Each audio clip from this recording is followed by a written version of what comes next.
Hello, everyone. I'm Gemma Star, and welcome to another episode of Heart Warriors. Heart Warriors is a series I've been inspired and guided to do thanks to my energetic connection with Kata Judah.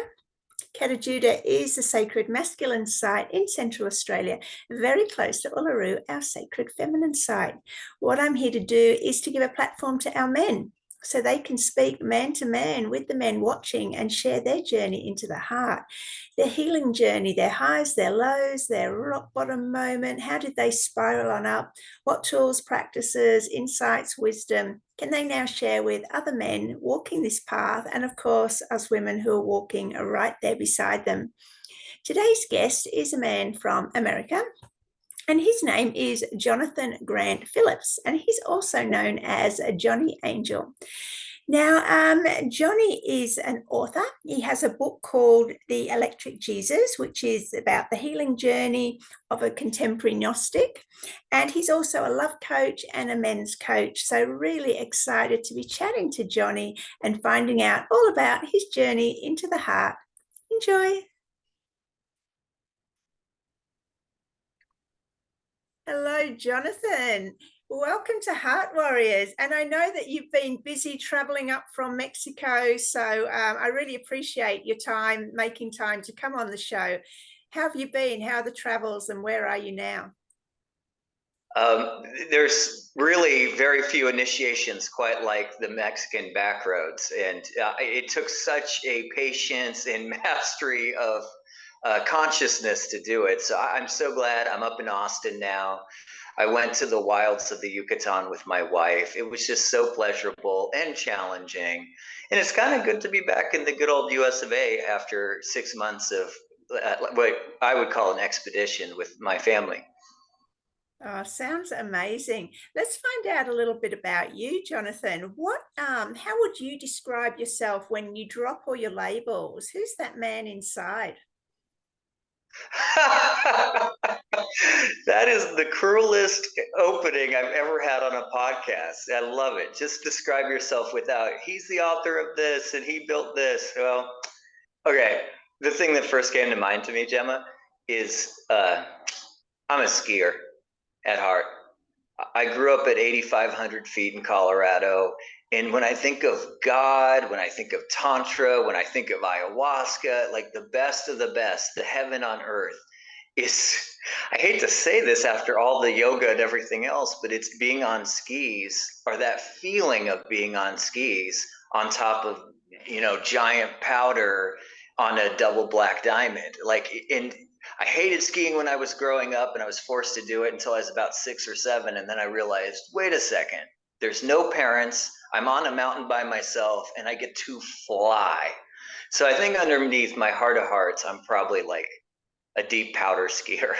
I love that. And I can totally resonate, but I'm a snowboarder, so a bit of a difference. Oh, But the same feeling. But we fly even more because we have our hands free. See? I think there's a bit more freedom in snowboarding, but I love that. Can totally resonate. yeah. And with snowboarding, you get more of the curves and all of that. I did ask when I was in California for years, the surfers who are all snowboarders, they don't ski too much because it's a similar boarding thing. I said, I just asked them, like, what do you love more? Because they ski and they surf. If you have to choose, 100% of the time, if they did both, what do you think they said? Boarding. Snowboarding. Yeah, the snow.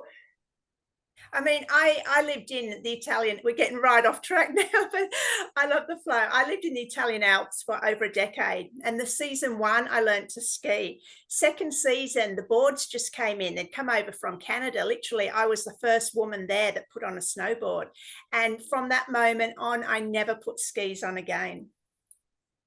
Yeah, and with snowboarding, I don't think we're off track at all. Like, if I could get everyone that's doing men's initiatory work with me to feel like they're deep powder skiing their lives, like, and the great thing with snowboarding, I do it a little bit. I'm much worse on it not as natural, but you can really land a lot of jumps. A 360 on a snowboard, if you land, if you miss that, it's like it's okay. On skis, it's nearly fatal.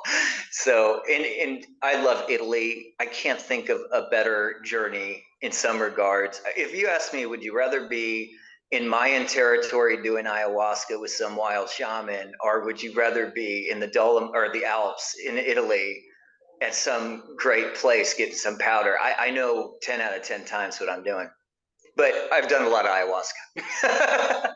Well, we'll get into that, but let's get into your childhood, Jonathan. What would you say was the major challenge that shaped you into the man you are today? What did you have to overcome? Wow, question two, huh? It's in my book. In some ways, it's my biggest regret in life is putting this in my book. If I have a suggestion to people out there, don't write about family. Don't write about family. I think my mother was a very challenging force to me. Wonderful in many ways, but also um, aggressive temper, let's say. And it took me years to shake that and let that go and come to my own sovereignty. I think you can get your sovereignty invaded. And honestly, if you ask me what's everyone's issue, and we're going to talk about the courtly arts. So it's like, what's your issue with men, women, and lasting love? It always goes back to parents, childhood. And some people had more challenge with mom or dad. Mine was on that end. And it took me years to kind of heal that. And the weird thing is now I look back on it and I'm like, I had a great childhood. Like, I love my mom. She's my best friend in the world. Like, she really is. She's got my back more than anybody.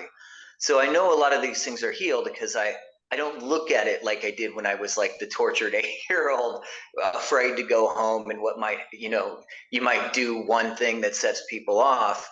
Now it's like, Mom, what's up? I missed you so. And like, there's not one sense of friction or control issue or anything. It's weird to have someone who was maybe someone that scared you a lot become literally your best friend in life and your greatest supporter. So this has been a huge shift. But if you're healing parent stuff, people out there right now, it does take some time to turn that. That's what I found.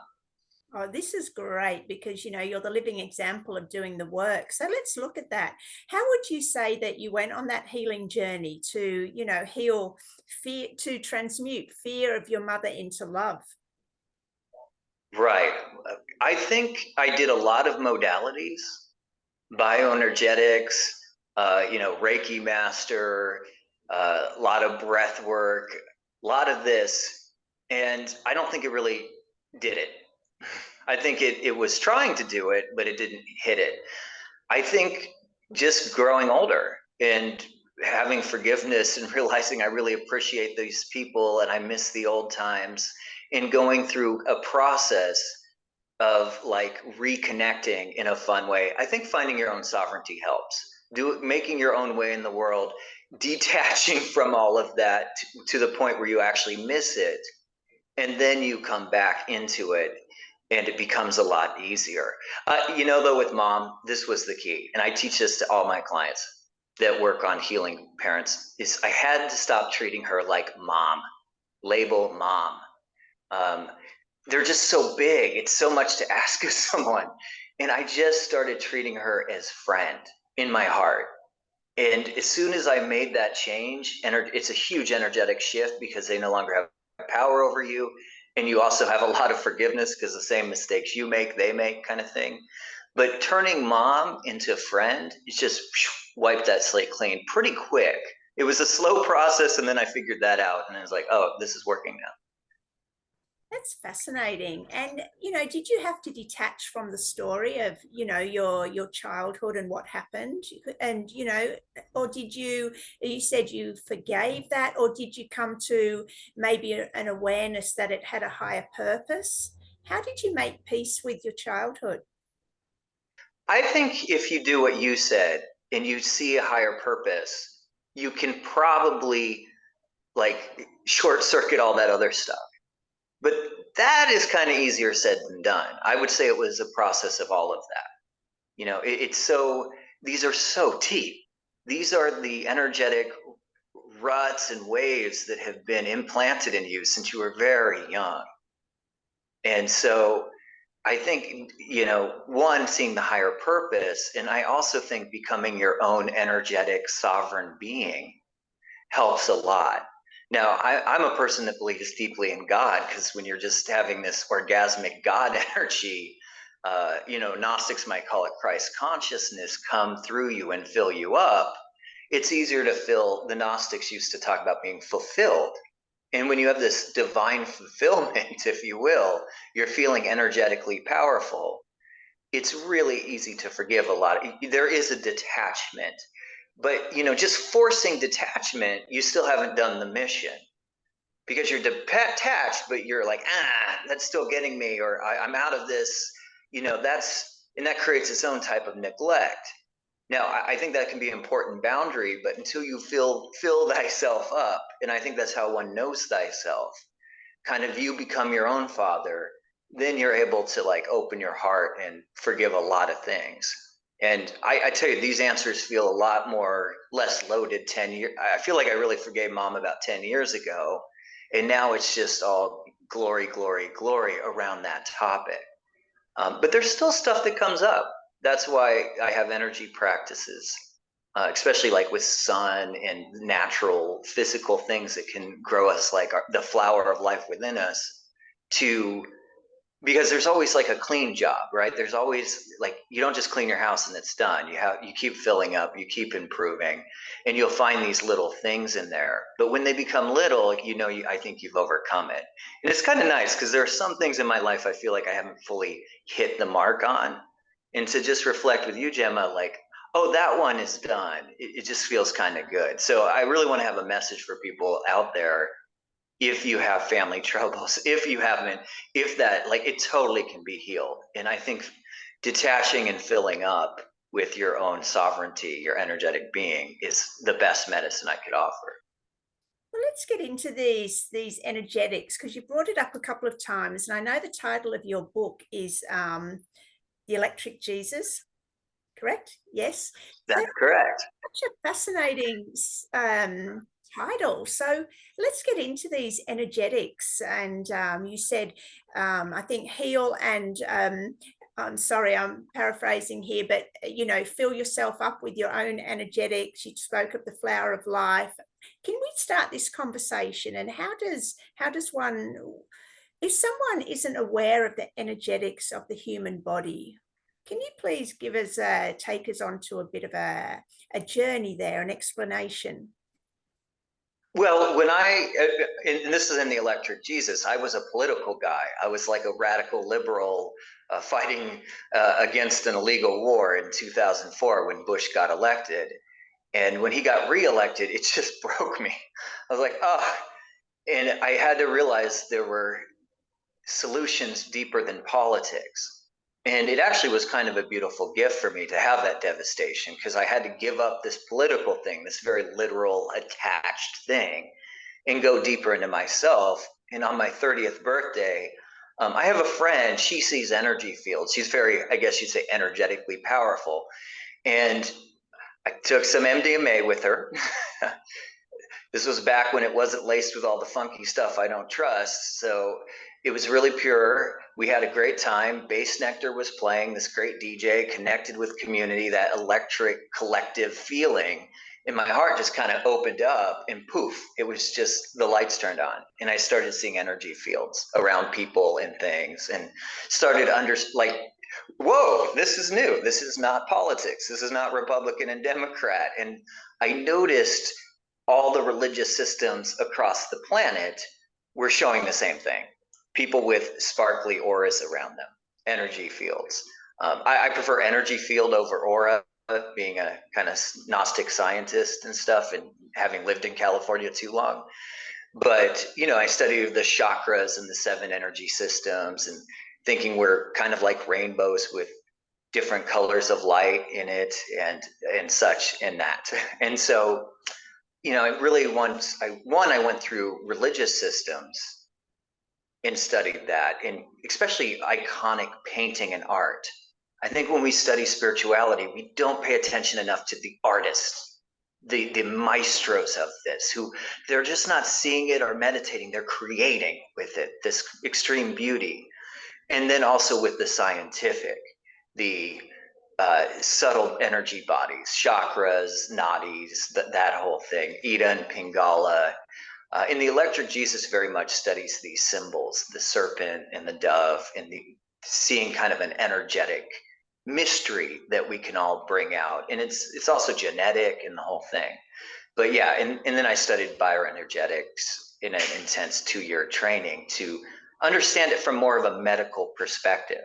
But that shifts for me at some point. I'll get into that later. Like, I no longer have such a clinical bioenergetic hands-on healing. Now we're doing this Reiki move. I have a whole different perspective about energy medicine, and mainly it's about, instead of these practices that deplete, it's how to fulfill oneself without doing very much, in all honesty.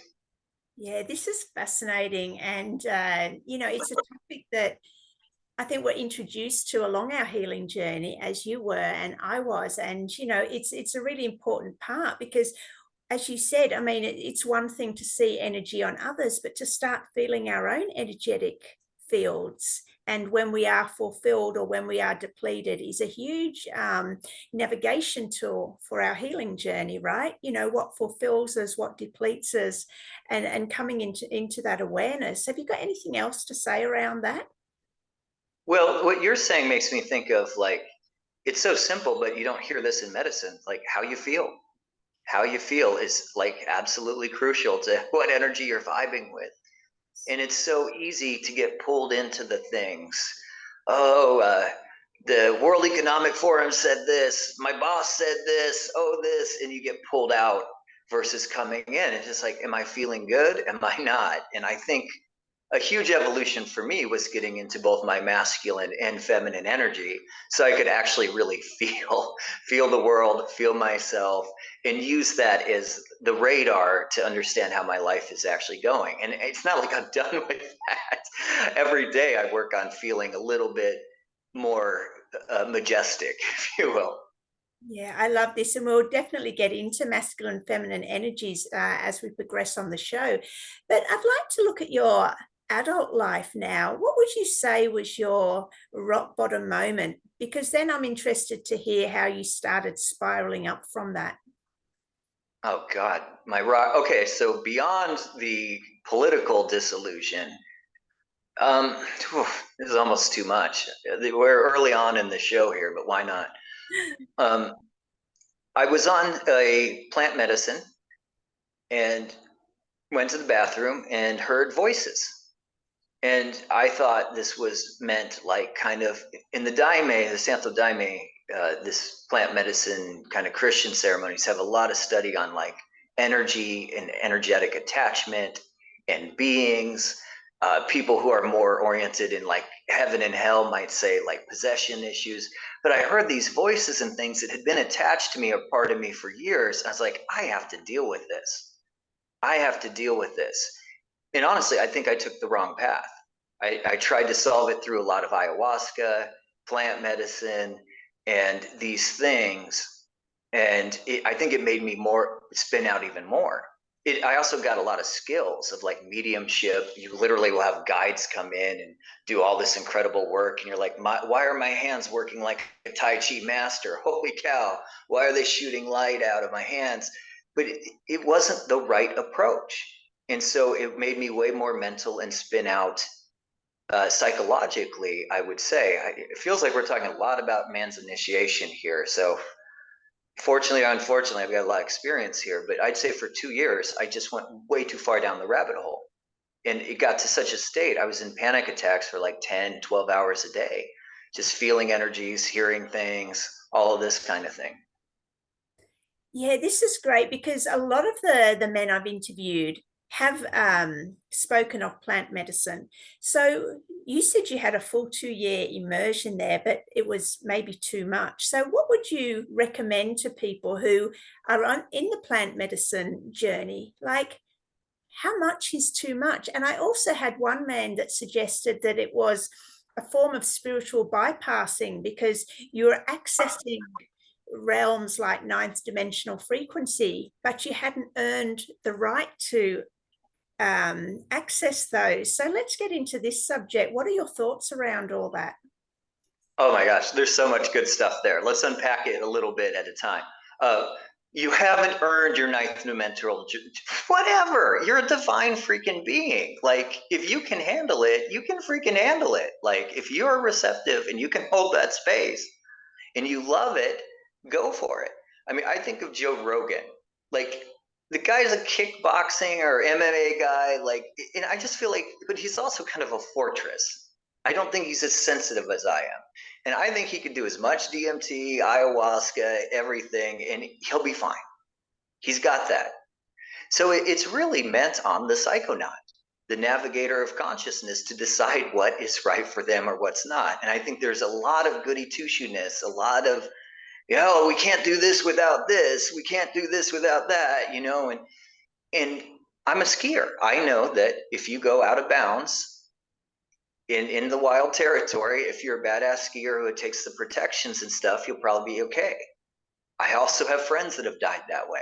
And I have absolutely had friends that have died from psychedelics, from doing crazy things like jumping out of planes on them, things like that.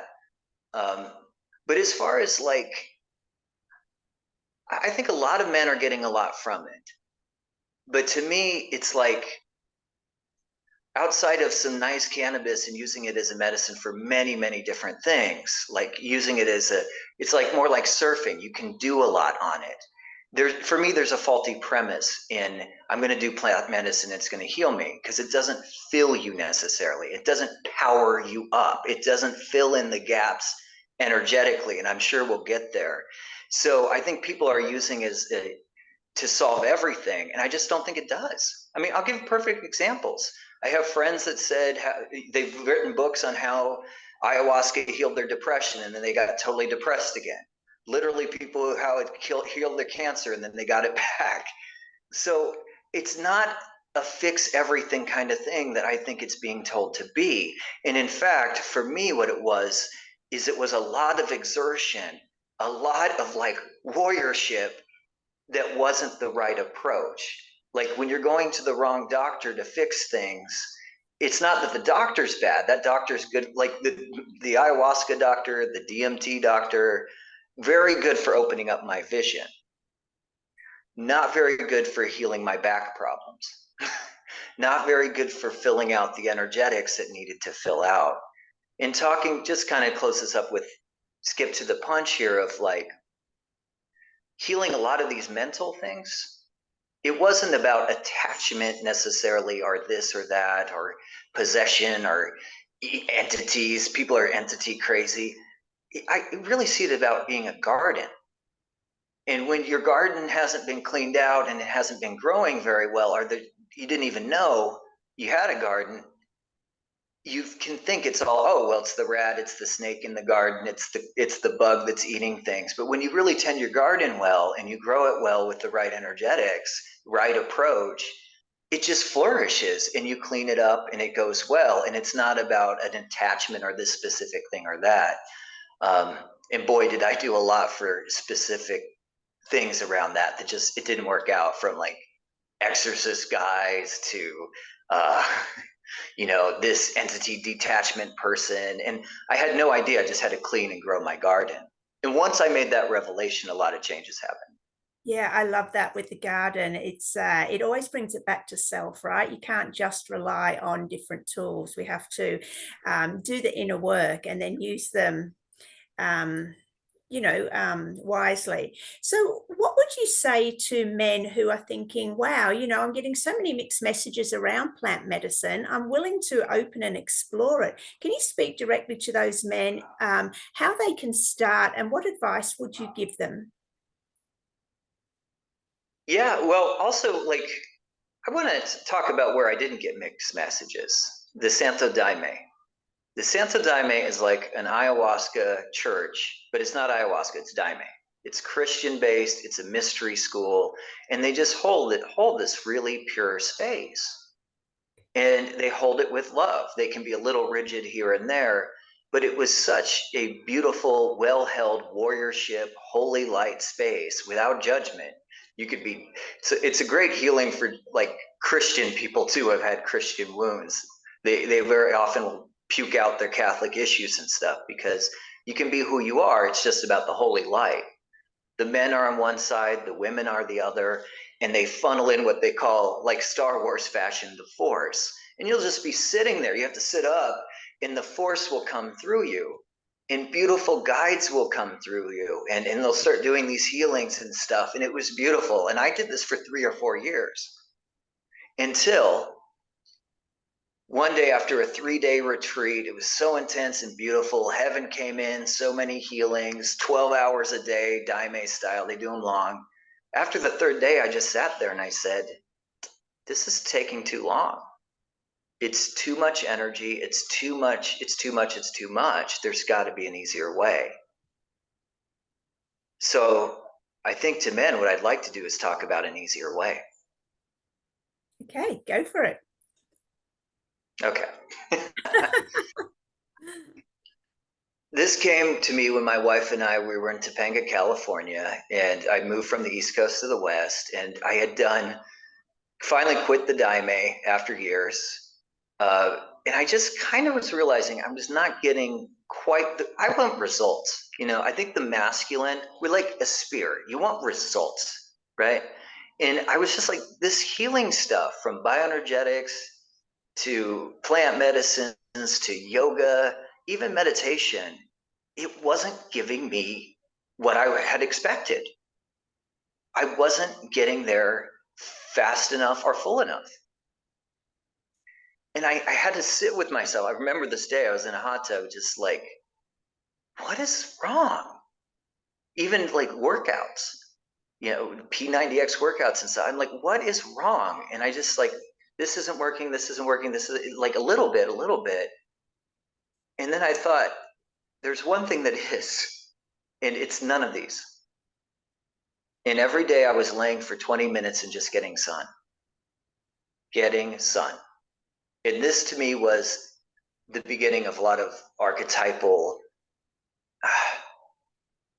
downloads coming in, to say that, like different archetypal beings, divine warrior types, Black Madonna, all these kinds. But it was really the beginning of power medicine, the invention of it for me. And the difference between all the other stuff I was doing and laying down and getting sun was exertion versus replenishment, period. Yoga, you're exerting. Plant medicine, you may be lying down, but there's probably some exertion mentally, physically. You're laying in the sun, it's shacking into the electric current of the freaking universe.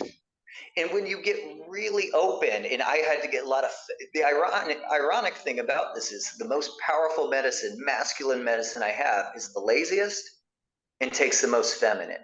Because I'd have to lay down, open my body up, and just soak it in like a sponge. And I'd get out of it 20 minutes. I'd be like, wow, I feel great. My mood, my body, I feel like it's 1985 again. My body feels renewed. Well, this is what every being on the planet does. Plants, lizards. I'm always seeing lizards out in my sun soaking things.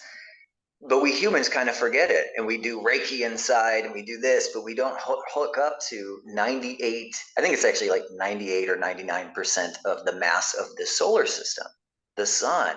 And so sun soaking gives me more of a full feeling than even skiing does. And it just fulfilled, it started healing things. This is a longer study, but start regrowing things, regeneration. It's just this miracle medicine. There's other parts of power medicine. It's not just sun, but sun is number one. And I would not be talking about the divine masculine without it. Like being hit like lightning with this God juice, the electric Jesus juice. And like suddenly your eyes turn on and you see divine masculine everywhere. I see it in all the men around me. There's so many, 98%. And my eyes did not light up with that like king's light until I committed to the sun. And it was the easiest of all these things I'd done. Oh, I love this. It's the first time I've heard this in such glory. It's like, I mean, we all know the sun is powerful, and we've heard, well, I've heard bits and pieces, but this is just a beautiful delivery of something that's accessible to everyone. Well, except if you live in a cloudy, cold country. Easy for me to say here in Queensland, Australia. But this is great. I want to get into this. So obviously, I get the questions from the men watching, like, well, okay, I live somewhere where I don't see much of the sun. What's your answer to that? Well, could we answer first what you do when you're in a place with sun? Like, Yes. first thing. Okay, so I actually taught a first run of this. My first run out, people would go hiking and come back and like, I did it. I have these meditations to flow this energy through. And like, it's a gold king's energy with a lot of feminine kind of fluffy fluff to get really penetrate all the cells and atoms and everything. But people would just go hiking and back and say, yeah, I feel kind of good. I'm like, no, no, no, that's exertion. You've got to lay down, open your body up, and let this stuff in. And really let the cosmic milk and the juice fill you in a way maybe you haven't done since you were very young. And Australia, I have one of my best clients was this soldier who had PTSD, depression, 10 years of it, came to this, and I'm like, this medicine will help.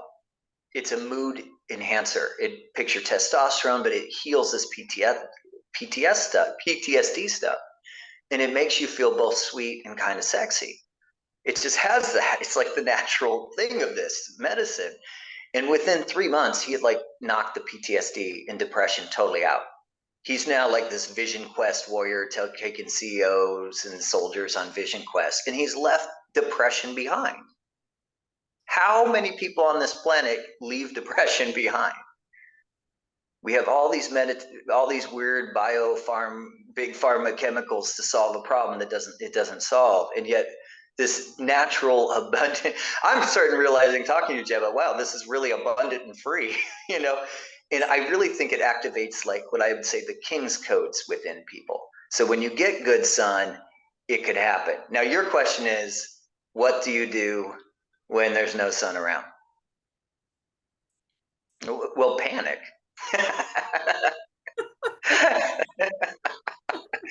Well,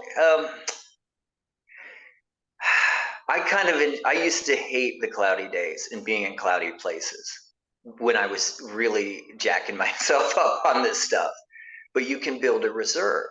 So let's pick why don't you pick a spot that has no sun, and I'll advise you.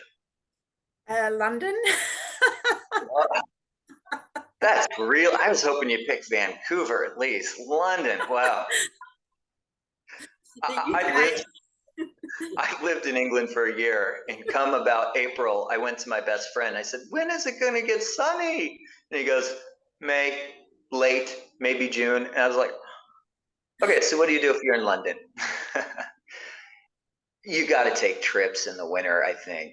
I think you could just take a trip, you know. If you're in London, you can get like 150 pound, maybe even 99, like they used to, trip to Seville, Spain. And I was in Spain in January with my wife, and just it was a little cold, but not bad.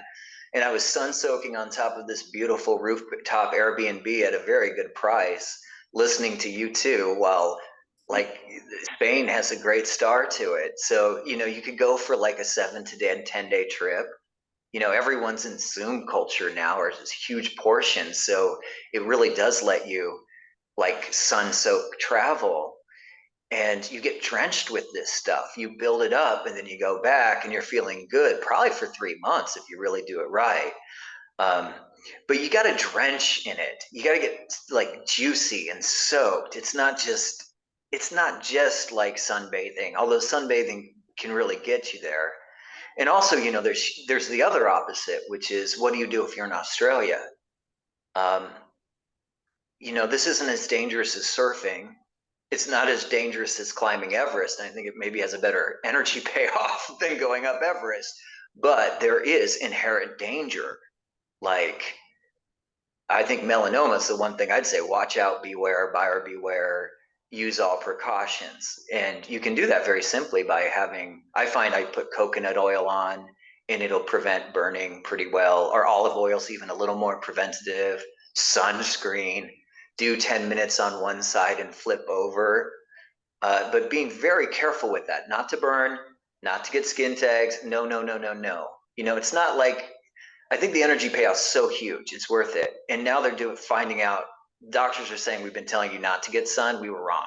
Like it heals cancer, it boosts testosterone, it kills a virus. It's like the garlic of the universe. It's so good for your body, but you've got to do it in doses. You dose it just like you have to dose properly with plant medicines.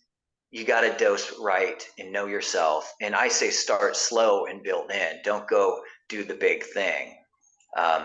You know, like there's no reason you should have a sunstroke doing this.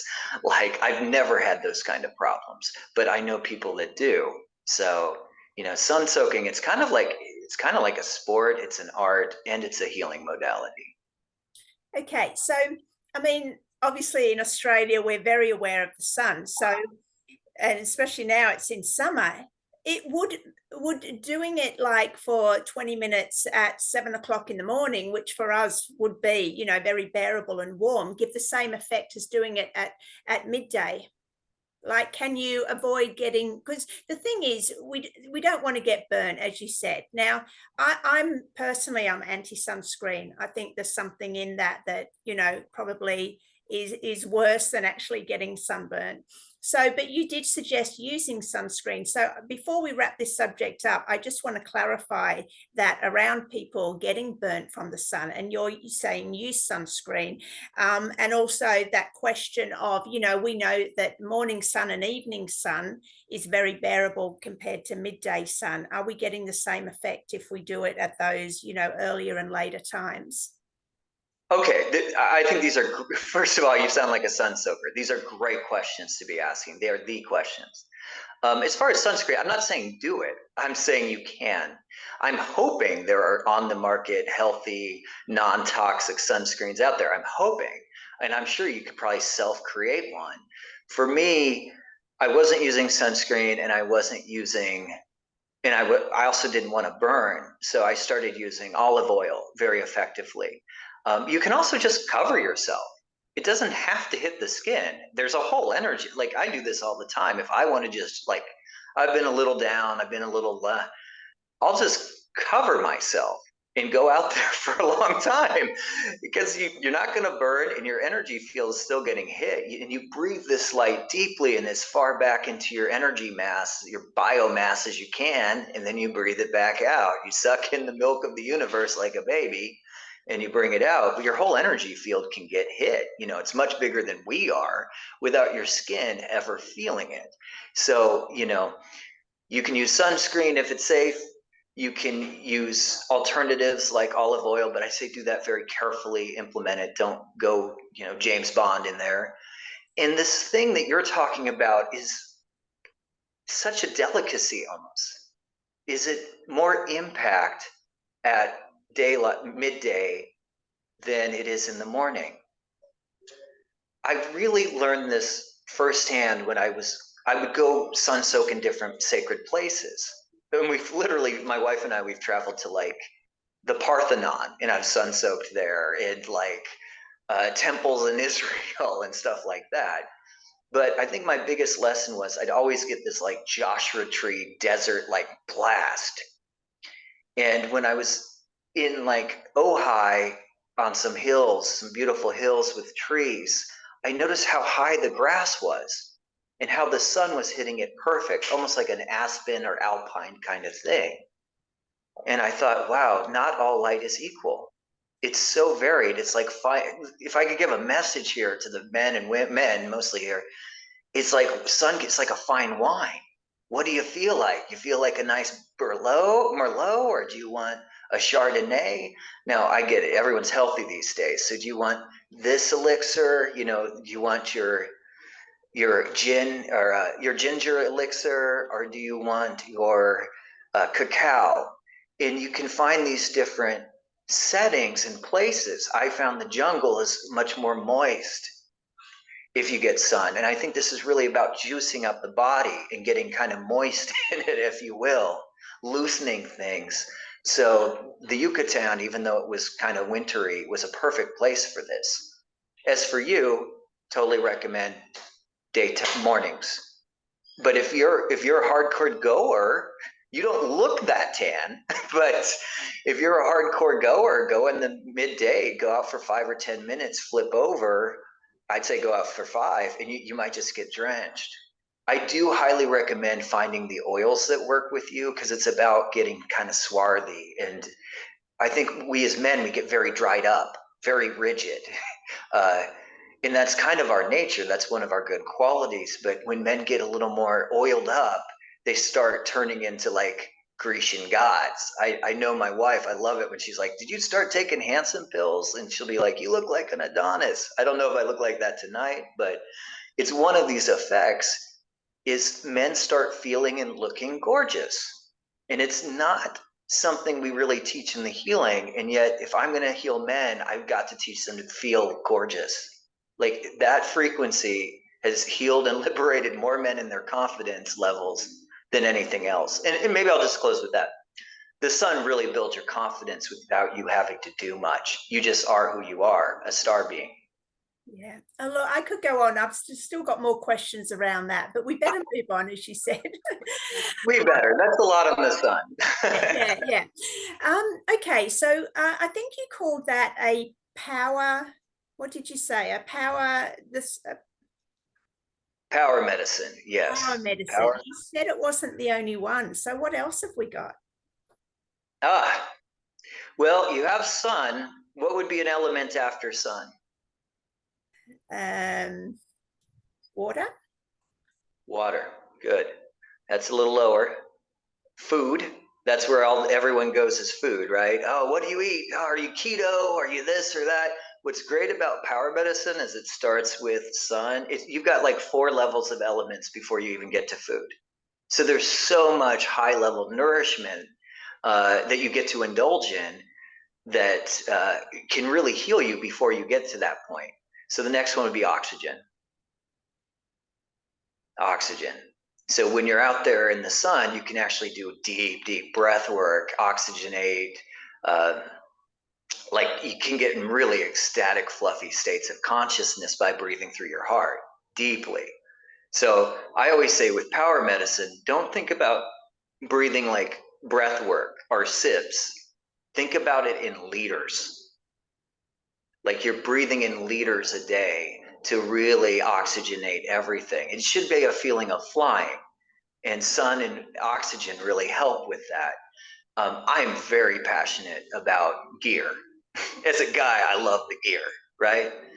And I love oxygen machines. I've got kind of an older one now, so I've got to swap it out. But you can get these oxygen machines pretty good deals, and like only when people get really sick do they put in oxygen, right?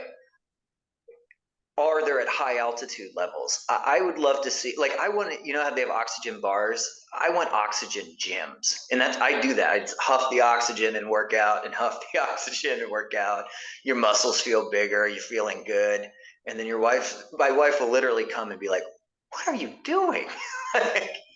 And then at some point she's like, you're breathing in oxygen while you're doing it. Like once I told her, she'd be like, oh, you've been doing the oxygen workout. The oxygen workout. Yeah.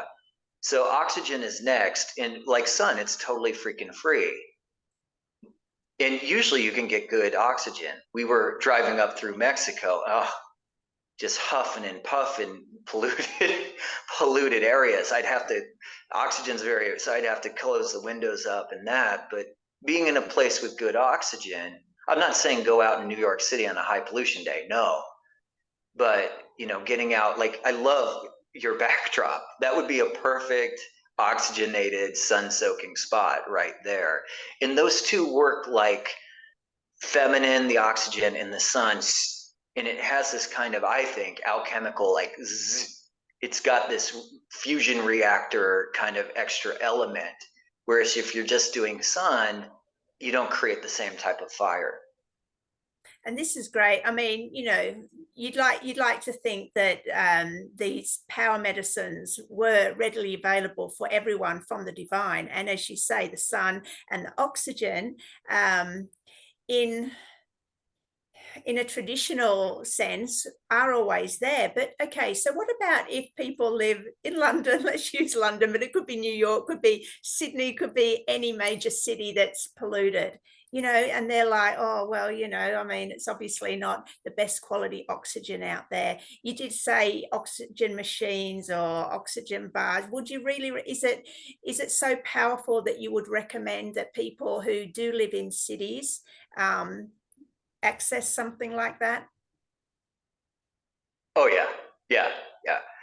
My wife, I love her because she's all natural. Just give me the oxygen and the free air. I'm a gearhead, and if you gave me the option of like being in some pure mountain and just breathing the natural oxygen, or having a nice oxygen machine that's blowing it up my nostrils and all the way into my chest and filling me up, I'd probably pick the oxygen machine. I probably would. You can go online. There's medical ones. I don't necessarily recommend the ones from China that are like $300. I think you can get them for about 700 that are pretty good. So, you save up a little bit, or if you have it cash on hand. But to have oxygen, I do like the machines, the filters, more than getting the bottled ones, because the bottled ones are like, they're $100 a pop or so. But you just keep got to refilling them versus just clean or change a filter. But this is something I really want to jump into more over the next coming years. And I want to meet more men like this, more people that love oxygen and like enhanced workouts. Like, I really want to see how the body can be kind of transformed within one lifetime with it's weird because it's like with all the modern advances in science, but it's all based on nature. Sun, oxygen, water. I also like ozone, which maybe we can get into that at some point. Okay, yeah. So we've done sun, we've done oxygen. What's next in the power medicine? I would put ozone, but this is people got to do their own research on it. Have you heard of ozone, or have you? Only that, back in the 90s, and there was a hole in the ozone layer, which then we never heard anything else about it. So that's my limitation. So yeah, please educate me. Yeah, I guess we solved that problem. You never hear about global warming all the time, but ozone. I think they banned a lot of those aerosol cans, which Oh, were that must have blowing holes in. worked. The end of Aquanet saved the ozone. And another thing is like cars, and like you can. I think there's something with cars and ozone too. So, but that's not the ozone I'm talking about. It is that in the ozone layer, but it's this blue light. It's supposed to be all natural the way when you use it this way.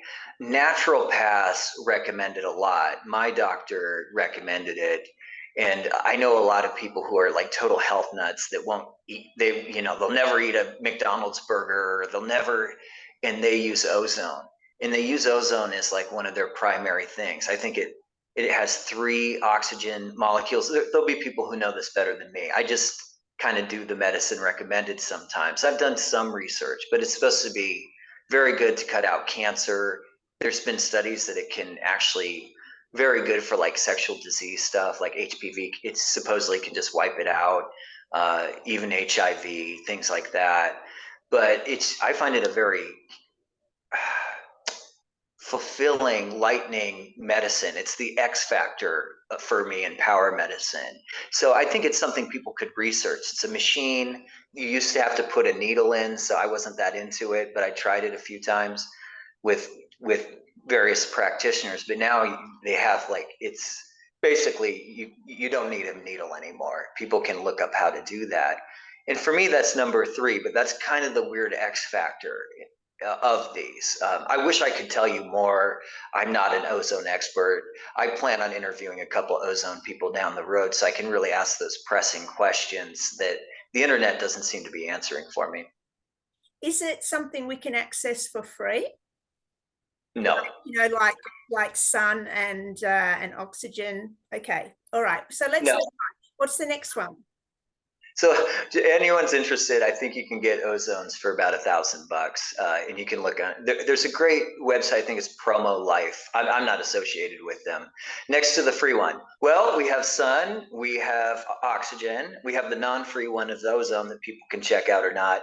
I think you have to do your own research for that, man. I'm not I'm not recommending it. I'm just telling you what I'm doing. Like, I don't even recommend this to my clients. It's just my leading edge thing. So, what's after oxygen? Water. Then we get water. Lots of healthy, purified water. My wife and I, we used to have this findaspring.com, and you could just go like to a spring that was healthy and fill up. But now it's like filters and water. Like, I don't drink from the tap, but drinking a lot of water because you're getting sun and this. Most people are dehydrated. I think they've done studies. Large majority of people are dehydrated, and so their blood gets thicker and these kind of things. And if you're getting a lot of sun, you get oxygen, the water really helps. Also, it's not just about drinking it. It's about being water, flowing like water, learning the lessons of water. Nothing's better for sun soaking than going into a nice hot bath, or you could do a cold one, but a hot one would really open you. And then going out into the sun where you're just so much more permeable. That element of water has opened you to receive this other gift. So, power medicine is very much about the mediums of existence. The solar medium, like the sun rays, how they feel.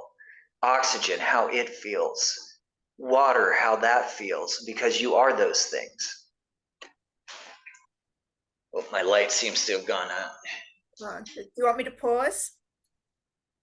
I think if we could pause for a second, that'd be good.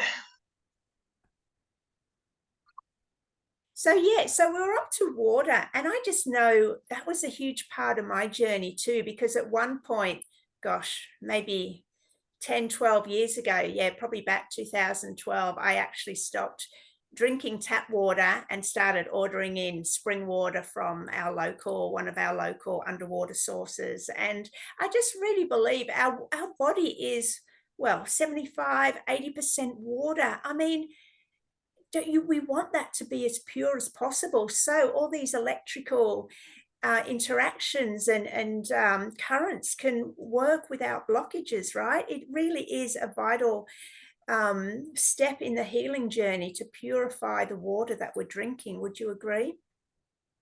I love how you said it. I mean, power medicine, or what I call that, you were talking about this divine order when we had a little discussion offline there about the divine order of power medicine. And there is. The stars burst open these worlds for us. They create literally life. They create planets. I think it's comets and things that come and deliver the water. That's at least one of the theories. And we are this Earth. We are this solar system. And the fact that this is a giant blue planet, 85%. And if we take good care of, I even wonder sometimes that inner and outer, like if we really took good care of the water within us, how would the water outside of us start to look? If we're really living in this crystallized, purified state of consciousness, solar, wind, water, does the world light up? Does the king see the king, as I would say? Like, in the Gospel of Thomas, Christ says, it's a little bit of a rebellious text here, but the kingdom of heaven is spread across the planet, across the earth, but men do not see it. And I think, having purified water really gets you in that flow state. And I think I teach flow discipline. I think we can either be too much flow or way too disciplined. And water helps men like really loosen it up. I know when I get into water journeys, I start studying like there's Poseidon, but I start studying like water goddesses and such, because I feel like they hold this archetype that's a little otherworldly to me as a man. Just like I find the oceans a little otherworldly. in the movements in that. And I guess if we're swimming in this cosmic sea of energetics, water is a great way to start understanding that floating feeling. I've had a lot of visions of this work, not making man fly, but showing man how to float, which would almost be the equivalent, the feeling, at least the feeling of floating. When astronauts are studying space or how to go into space, they'll often do it in water. Even movies, when they're doing space movies, sometimes they'll shoot it underwater to get that zero gravity feel. And I just think there's really a divine feminine in the water that men can really, especially if you've been a little rigid like I have over the days, it just helps us get into that. So we have that swing, that flow, that style. Prince probably had a lot of water element to him. Yeah, I love this. And, I do a lot of writing around the feminine and the masculine. The feminine, definitely water, definitely that flow, but very powerful. Water can be very powerful and can be, needs to be respected. As you said, if you're in the ocean, there's obviously a level of respect and for the power of the water. But the flow, like it erodes the rough edges of the rock, through that, through just gentle motion. It's not like the rock coming into the ocean, the rock being the masculine, which comes in and penetrates the water. It's just this gentle, movement. And I want to get into masculine and feminine energetics with you, but I just need to ask, are there any more power medicines we need to touch on before we move on? Oh, that's great. Well, and then you have food. So a lot of people start with food. That's like way down on my list. Still super important. Food and energetics, how you feel, what your mood is, those things. What you eat, you become. So we've eaten sun, we've eaten oxygen, we've fed on some water, and food is critical. So I'd probably put energetics at the top, just how you feel, and then sun. But yeah, what you eat. I'm kind of a keto mix, or I'm a paleo guy, generally speaking. But I think people have what works best for them. Obviously, Twinkies I don't believe in, but I think everyone's kind of on their own journey with food. And I have so many more elements before food that I don't feel like I have to lecture people too much. Probably I can tell men there's probably one thing in your diet you want to improve on right now. There's probably one that you'd like to sacrifice to the gods and let go of. Probably, you can always do that. I do that maybe every month or so. Okay, I'm going to do more of this, less of this. What do you do for diet? What's your diet like? Mainly fruit, but I will have the odd plate of pasta or toast. Really simple. But yeah, mainly fruit now, and that's just sort of evolved. I was sort of maybe on the sad diet 10 years ago, and then sort of just didn't feel like eating meat anymore, and then sort of didn't feel like eating dairy, as the years went on. And then so the last couple of years got rid of the processed food, but not by forcibly doing it. I just didn't align with it anymore. And then the only last vice really was chocolate, which I always had in the fridge when my boys were home, but now they've moved out. I've stopped buying it, so it's not easy access. So now I've even cut that out. But generally, yeah. And the same with alcohol, smoking, all that stuff sort of went just unaligned with a lot, the past. Well, smoking was, God, over 20 years ago, but even alcohol 5 years or so ago. So yeah, I just found I didn't have to force anything, just by that, through the healing journey and raising my own frequency. I naturally unaligned with the frequency of things that, like you said, as within, so without. So it works both ways. You start purifying and healing, and you just naturally start aligning with healthier choices. Yeah, aligning. And for me, it's like you got to replace them. Like especially like I love that you kind of brought up addiction, what I call addictions. I'm still addicted to everything. I'm addicted to sun. I'm addicted to oxygen. I'm addicted to good protein shakes. And I love my fruit, like my juice blends. I have to, because I was smoking a little bit too. These all these nouveau shamans with their American spirits. Oh, and they taste so good. Like, it took me about 2 years to like know. And the only way I could do that was replace it with more fun, more delicious things, more nurturing of power medicine. And I really let myself go for it the month I quit. I was like, lots of cacao, lots of protein shakes. Like, let's just fill up and let go of that other stuff. So I find power medicine a very good way to align away from addiction and like have new addictions, like, but they're good, they're positive, they're empowering, and you wouldn't call them addictions, you'd call them habits, healthy things. But it's through a same kind of oral fixation or a wanting to gobble up the world, which maybe is a natural thing for us. But with food, I do want to say there is a philosophy in power medicine of feeding the beast. What's right for you? You do a lot of fruit, so I would say, like, this, when you go to, like, Claudia, my wife, she'd go to the markets in Mexico and just follow her intuition. And this color looks good, and this looks amazing, and feasting on the different colors of life. There's definitely a like color vibrational chakra, need more orange, green in the heart. And you know what you're talking about, I think I've heard some keto guys, like this buddy of mine, he would say that's fruit is poison. Or he would even say vegetables are poison, spinach or this. But for me, I like the green spinach. I like the orange carrots. And it's like feeding on the natural palette of life. And I've never felt healthier. I don't have a rigid diet, but I have a diet of like following intuition and raising my vibrational energetics, if you will, through maybe color therapy or something like that. It's a feeding on the glory of life, I would say. And I don't think that, you know, I've had many dietary issues since then, maybe a little too much coffee, but working on the cacao replacement right now. So that's going pretty well. Yeah. But an interesting point that I just thought of, you know, like we said, the divine order and the divine supply of these power medicines. So the sun is for free, the oxygen is for free. Ideally, you know, your pure water would be for free.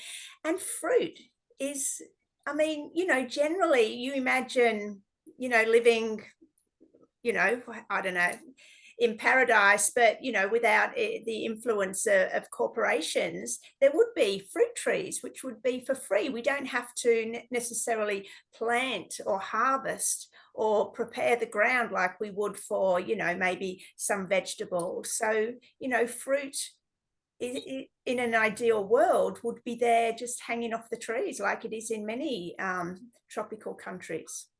So, you know, Right. it's one of those free power medicines, I would say.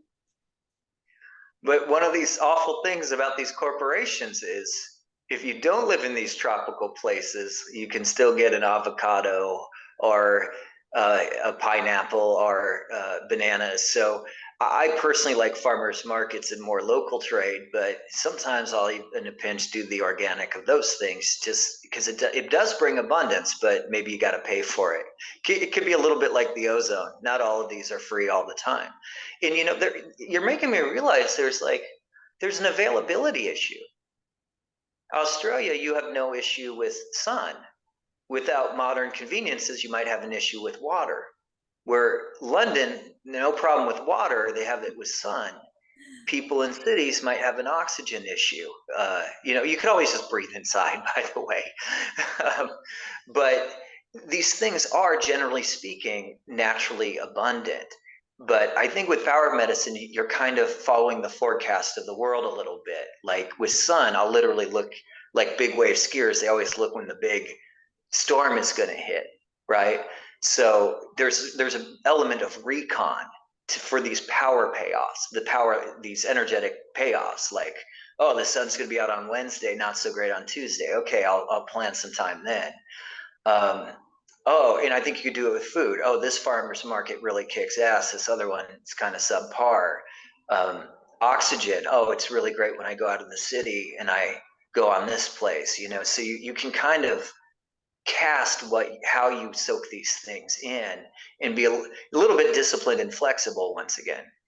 Yeah, I mean, in an ideal world, that would all be free and abundant for man to live off. You know, it's probably corporations that have made it difficult for us, because as you said, really that's all we need: sun, oxygen, good water, and food that grows, you know, organically and naturally, even as fruit would. So, you know, if all humans had supply to those things, we wouldn't need the corporations, would we? Yeah. I also worry about big governments limiting these things. Like power medicine, that's the thing about power medicine. It's just not you can't be in prison meditating in a cell, eating crappy food and sucking in the air there. Like it really does require to feast off the land like a primal quantum man. Ooh, it just came up, you know, and if you can't, you can always find ways. There's always a way.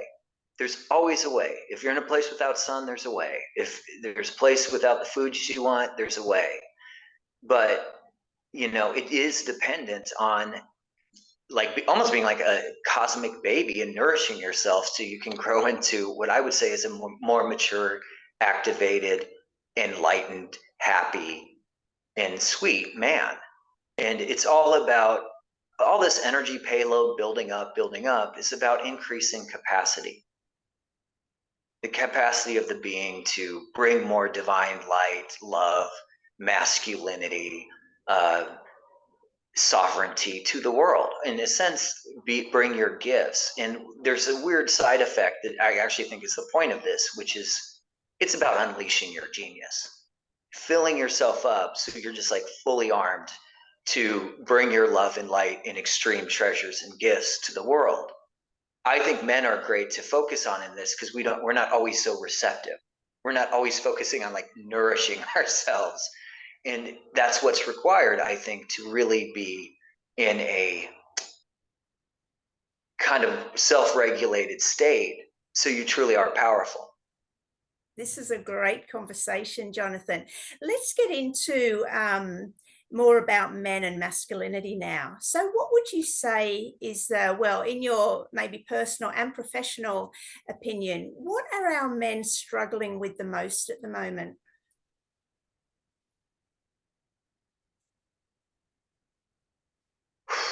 I think you see this all the time. There is a crisis of confidence in men. There is a lowering of testosterone in men. There is a feeling of being not needed or pushed to the side, or I'm literally watching Hollywood wipe out all the heroes and replace them with girl bosses. And I'm seeing men have a real hard time with that. And I believe in strong feminine heroine characters, but I believe there is such a rift between the feminine and masculine right now that has been purported by intellectuals, cultural critics, blah, blah, blah, blah, blahs. And it's a real freaking buzzkill. I grew up in the 80s where men and women were into each other. Maybe they weren't so PC, but we go back and watch these movies. They may smoke in them, they may do all these things we'd never do now, but the men and women like each other. They cherish each other, they adore each other, and they really appreciate women. And I know to activate a man, because I work in the courtly arts, I work with women all the time and men and love. The constant question for women is, how do you inspire a man to step up? So if he has low confidence or he's just things aren't working out, had a bad 6 months, 6 years, how do you inspire him to step up? And my answer to that, if I'm working with the man, it gets way more complicated. Well, okay, let's start with some power medicine. Let's work on this. What are your desires? What are your goals? Let's get into your sex power. Don't delete your sexual energy, deplete it all the time. Da, da, da. But if I'm working with the woman, it's way easier. When you treat him well, when you inspire him, when you respect him, it's about respect, he will just step up. It's the weirdest thing. And my wife, I'll give her credit, she was the pioneer of this, but we've seen it time and time again. You don't control a man, you don't force him. It's like if the feminine out there can help inspire. And the way I think of this is making a fish do something can be really hard. If you put a lure out, the feminine, the fish, whoa, and I got raised up. So I think there is a healing that needs to happen between the masculine and feminine, that there needs to be a courtly engagement, not just spiritual. And we can get into how spiritual people are wrecking their love lives right, left, and center. Conscious people do some of the worst mistakes in lasting love of all people out there. And yet they also have the most potential for the greatest relationships, a true sacred marriage, at least energetically speaking. So I think there's a crisis of confidence with men, and it comes from them feeling like they're not respected. I would say probably finding and rediscovering their own divine sovereignty. And we've gone through a lot of ways to go on that journey already. Will rise them into that. And then the feminine principle will step up, and you'll actually have kings and queens. But we have a really weird thing going on in society right now. It's like attack of the masculine, toxic masculinity, toxic femininity, narcissism. People on the courtly arts journey with Claudia and I never use these words. They're not even in their vocabulary because they're on their courtly journey. They're becoming wives or husbands. It's not what they're looking for. It's not the vibration. You know, I think really men and women need to find their soulmates. I'm not saying there's one per person or this one that, but I think there is soulmate connection between the gorgeous, treasured feminine and the delicious, gorgeous masculine that my wife and I are working with many other people out there on reconciling. I mean, I just see it. It's in your work here of like you as a woman are bringing men on, and there's just this natural chemistry that happens. Yeah, I love this. So, the obvious question is, what about men who aren't partnered with their soulmate or, a conscious woman? How do they go about stepping into their full potential? Those who are mostly who I'm talking to or was talking about. Um, well, I think one is there's a couple answers to that for me. How do men who are not partnered get into their full potential? Well, I think one is they can get into their king's energetics and start seeing them loving themselves, forgiving themselves, powering themselves up, which we talked about in depth. So they have the king's eyes, and they'll start seeing all these other kings around them, and then their careers will light up, and their divine gifts and mission will light up, and they'll become financially more responsible, have jobs that really fulfill them, and it's a step-by-step thing. I think too many men look for the easy, quick, all or nothing, and it's really a step-by-step, just like how I came back up from the Yucatan, the depths of the Yucatan in a car. My wife and I were like, we're going to have to do this, as she would say, parasympathetically. We teach parasympathetic dating, working with a self-regulated nervous system. And we did it each day like 5 hours, which is really like 8 on a Mexican road, and stopped and rested. I think it's a step-by-step process of really sitting down. I mean, if I were working with a man, I'd say get in your highest energetics for 15 minutes and write down your 5 biggest desires of the next few years. And I'd say that's what we're going for. So that's kind of the right-hand path, the divine masculine. On the other end, I would say the greatest, I've had books out, I've built global psychedelic movements, if you will, or communities, been on covers of magazines and stuff. And yet I would say my biggest accomplishment is my wife and my dog and my family and this legacy and what we're building. So on the one hand, there's this path that's like this, and the women are the same that we work with. They have to have their stuff a little bit together for us to help them put a husband in. You have to have your career somewhat figured out, your life somewhat. That's where like the realm of the boss babe, the online coaches and entrepreneurs is great because it helps women be like ready for that. But there's also things that happen in that prevent them from finding men too. And so there's a pro and a con. So men, they're acting like men, masculine. And I think that's a good thing, or what we call the masculine. So I would have the men focus on their 5 kingly desires. What do you really want in this life? Throw it down and let's go and go for the gold step by step. The other one is courtly engagement. Where are you at? If you just want love or fun or this, great. go for that. I think fun is the best chemistry on the planet, substantial fun. That's soulmate frequency. Now, if you want to be like, and it's where the consciousness movement, I think, has a lot of issues. And I think there's a state and time for this. But hookup culture, aka everyone's open all the time, oh, I'm seeing you and I'm seeing you and I'm seeing you and we're going to conscious uncouple. It's just like all over the place. And I think that's fine. But some men want their queen, their life partner. And to those men, I'm really speaking to, because that's a problem I can solve. And that will heal better than any healing modality I have. Once again, if you get the feminine in, the fish does incredible things. And so the men go on their courtly journey just like our women do. And it is getting in a soulmate frequency, learning the courtly arts, having a totally different online courtly profile than you've ever had. It's more of your announcement as a king to the world. So high quality women come in and that other stuff goes out. Everything people bitch about online just goes away. It's not in the frequency too much. And then you date 3 to 5 high quality women. This is a very fun time for men. It's like they get to engage in women in this like courtly, ancient, quantum way. It's mythic. It's beyond time. It's what the troubadours did. It's what they did in the Middle Ages, but also with the quantum reality. Very few people are doing this, but you align with the others and you meet these mythic, treasured women in this precious, deep way. And then from there, there's kind of, you kick back and learn the courtly arts, and eventually you choose your queen. And that's a little bit different. In our work, the women keep choosing and trying to claim, and it backfires. It's just difference of men and women, I think. And my wife is much more of a pioneer on this than I am, but I've learned to teach this for sure. When the women try to claim, it usually backfires and the men go away. But they get claimed. They receive that. But the men claim, I choose you. You're my wife. You're my dream partner.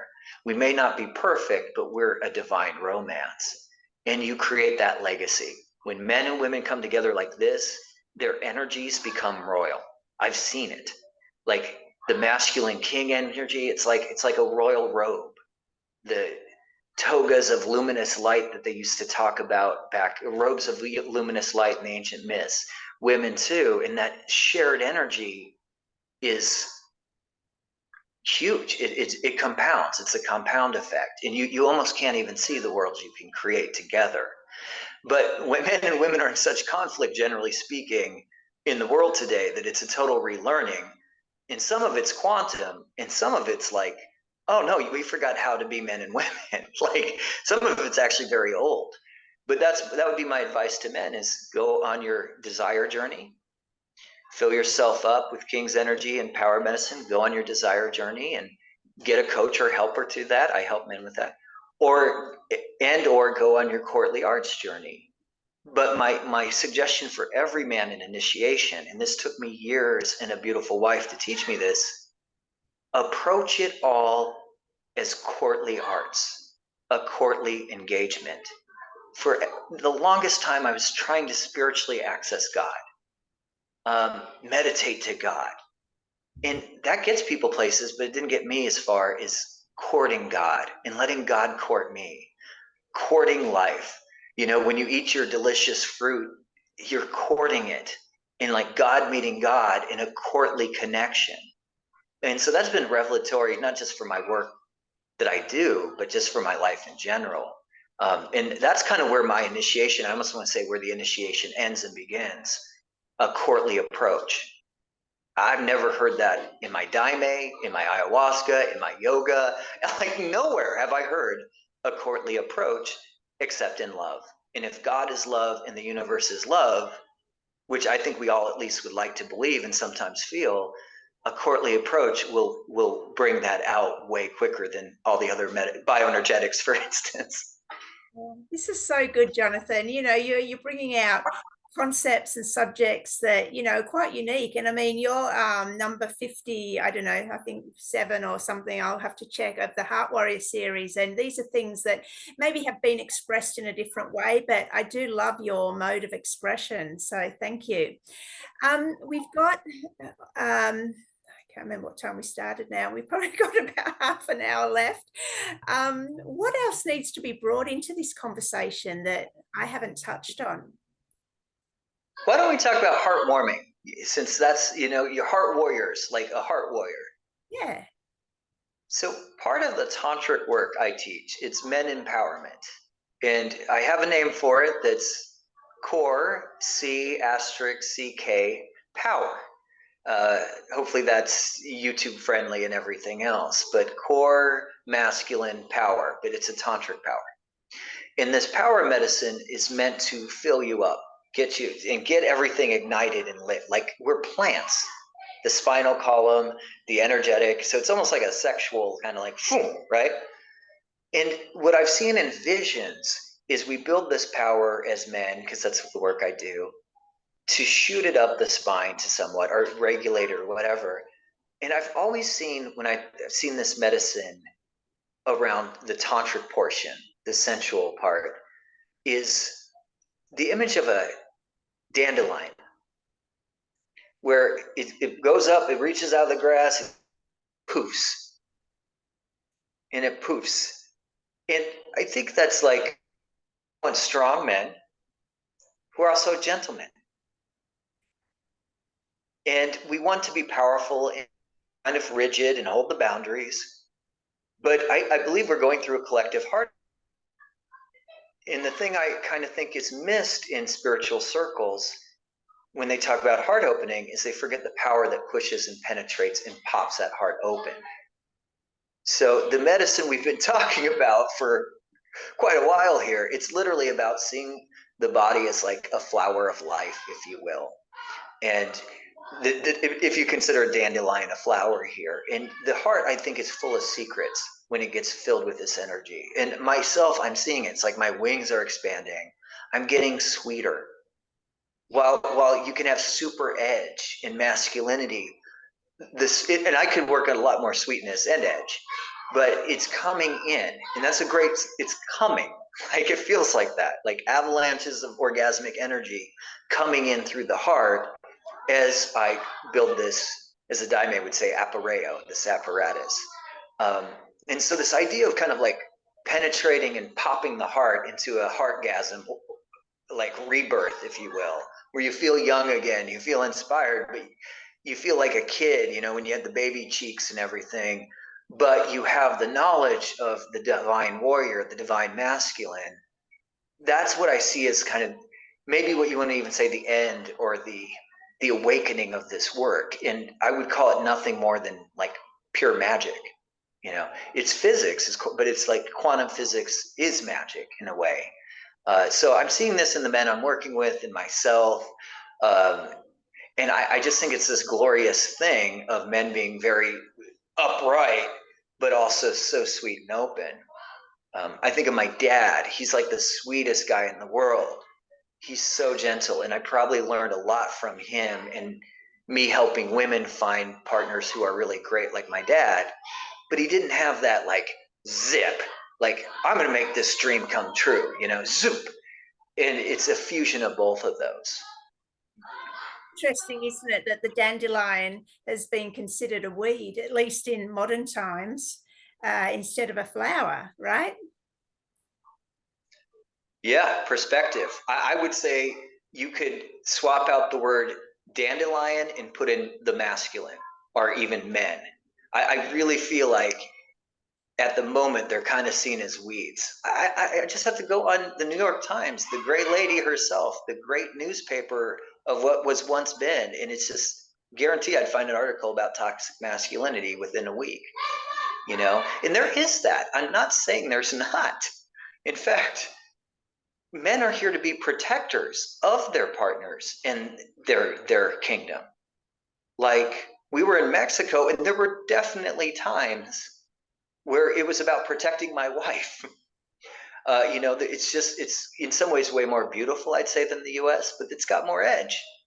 And the image my wife has used this. Have you seen Terminator 2, where Arnold Schwarzenegger comes in with his big shotgun and his leather jacket, and he says, "Come with me if you want to live." There were times where I literally felt like I was with my leather jacket and my shotgun, my energy shotgun with my wife being like, I got you. I got you. I'll drive you through this crazy pothole land. I'll work through this crazy situation with the corrupt cop or whatever it was, you know? And I think men are needed, but they're not feeling needed. I do feel like they're being treated a little bit like weeds. Um, but maybe we look a little bit like that. You know, women are very fluffy and the treasured thing. And maybe there's something about men blossoming more into something even more magical than they could imagine, where they're also attracting in the same way that a woman could. They're not doing it in the same way exactly, but it's got that kind of like magic to it, that chemistry, that magnetism. Um, I think it's interesting you brought that up about the dandelions being weeds, because I instantly saw like all these men in the world out there, like we're the weeds. But you know, if you've ever seen a field of dandelions, it's one of the most gorgeous things.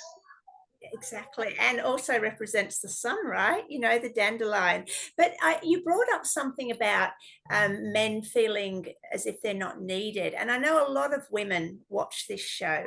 So can you give us women some pointers as that we might not be aware of as how we can help our men to feel needed?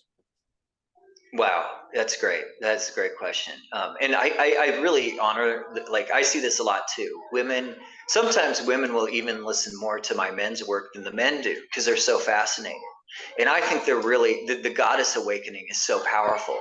I think that's really where the force is happening first. And now men are kind of, okay, it's time. Um, your question is really a question. At the end of this, I'll give them a portal to go into where they can get that kind of support and help, because my wife is a muse of this. She actually teaches what's called the majestic muse, and it's about being a muse for men, and it's kind of retraining women how to be with their man a little bit, in the sense of, instead of do this or do that or I'll help you with this, it's more of just being that inspiration of like being appreciative, admiring men, and most importantly, as my wife has, I think, really articulated, respecting them. When you respect them and respect their opinion, even if you may not think it's the perfect one, but when you respect them and honor them, respect and honor, and they'll rise up. So it often requires a little bit of backing up, a little bit more of being into your, probably in the best way to do that is being your own sweet sovereign energy. Right. I hear I don't know if you hear, there's a lot of kids playing right now as we talk about women inspiring the men. But I think when women are in their fluffy power, their feminine essence, owning the treasure they are, and respecting the man just gets inspired. It's less trying and doing and figuring, and much more just being this who you are. You have a lot of sweetness. I'd love to learn some from you, but I think we've been turned, for women, like sweetness isn't a good quality. It's not what the boss does, and yet it's what makes this whole world light up. I was just thinking today of how the women in my life, like my grandma, my and great grandma, like I wish they were still around because they just held that frequency of feminine sweetness that I think, you know, I'm almost hearing like guidance that feminine sweetness will save the world. I love that. And I've always, you know, sort of, when I look back, you know, sort of on the collective masculine feminine healing journey, say over the past, well, even 5 years, and it's been predominantly about the feminine healing, and now it's coming into the masculine healing. And I think that's because we had to heal our heart in order to be that, what you said, what did you say, sweet, that sweetness, that the man doesn't have to feel he needs to attack or defend, because we're not attacking him, we're not defending ourselves from him, we're just being this soft sweetness in our healed feminine. So now the masculine can come in and be himself, his authentic self, and, you know, go through that healing journey knowing that he will be respected and honored. That is one of the most world-changing things I've heard. Just imagining societies of women in that power, holding that space, like nothing to defend, nothing to attack, sweetness all around. It's just so powerful. And I think that's why Claudia and I are so obsessed with what we do. Is women come to us, and the first step for courtly arts is not to push them out into the dating world. We actually go through a whole healing of the divine masculine from past boyfriends or ex-husbands or even dad, and it's not just healing, it's that filling up of ecstatic energy. Claudia calls it blissipline. And then when they're in this really great vibe, they're just on a whole different energetic track, and they go out in the world and they're like, wait, I've always dreamed about dating like this. I've always wanted to be Cinderella with high quality suitors. And the suitors step up too. And I just think bringing men together like that, especially for their legacy and lasting love, will help that.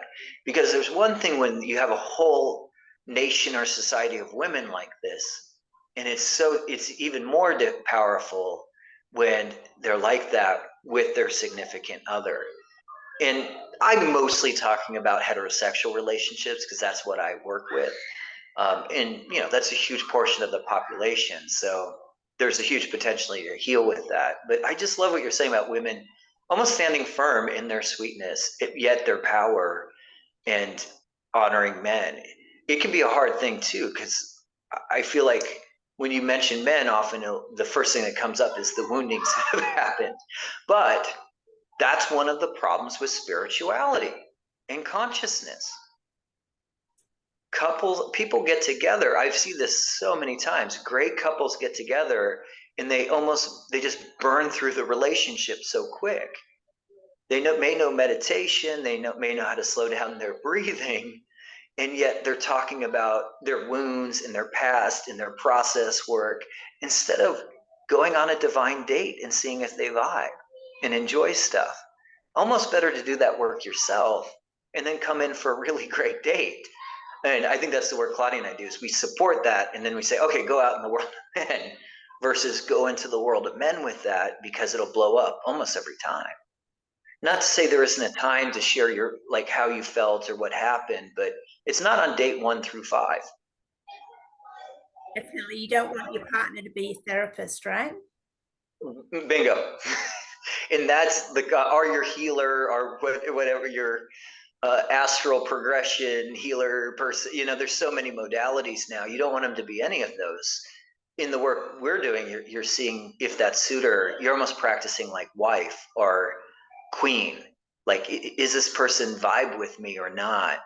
But that's the other thing, is people be like, I'm looking for my husband. So, oh, he's not husband, he is, but so that's why being in this chill feminine frequency you're talking about, it's just so key for literally, I think, changing the world. Oh, I love that. And, being the frequency of the heart, says everything. So we'll start wrapping up now, Jonathan, but seeing I mentioned heart, how would you describe the heart, being a man of energetics and, all these consciousness, all these, well, maybe aspects that you combine into your journey? How would you describe the heart in a nutshell? I'm a pretty physical guy. So a lot of times for me, it's this organ that pumps the blood that makes the whole car run. And it's absolutely critical and gorgeous. Into connecting with that can be a little freaky. But talking with you, all I'm hearing or feeling is the heart is a freaking star.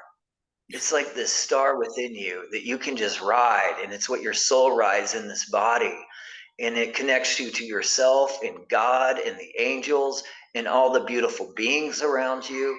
And it's how you courtly connect with the freaking world. But I do think it's the star of who we are, and it's the star we ride through this lifetime. Oh, I love that. Thank you.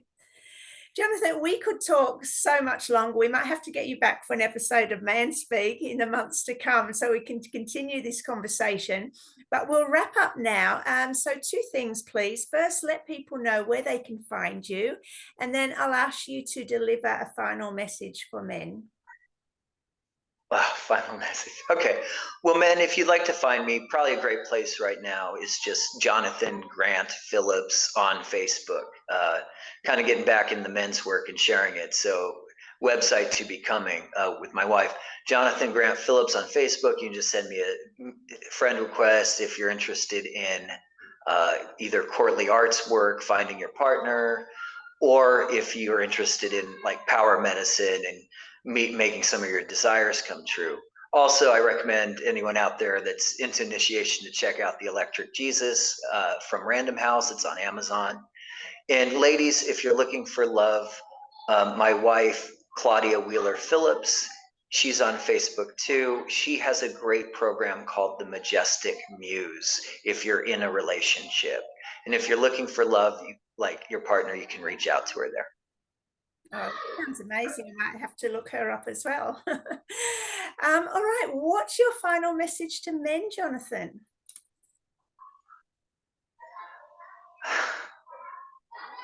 If I'd prepared, I'd have something different. But what's hitting my gut is just to remind all you studs out there that that's who you are. You are a stud of divine consciousness. And whenever I work with men, the number one thing I do is just remind you how freaking noble you are. And when I work with men, it astounds me. It drops me on my feet, on my knees, of how noble these men are and often aren't being witnessed for it.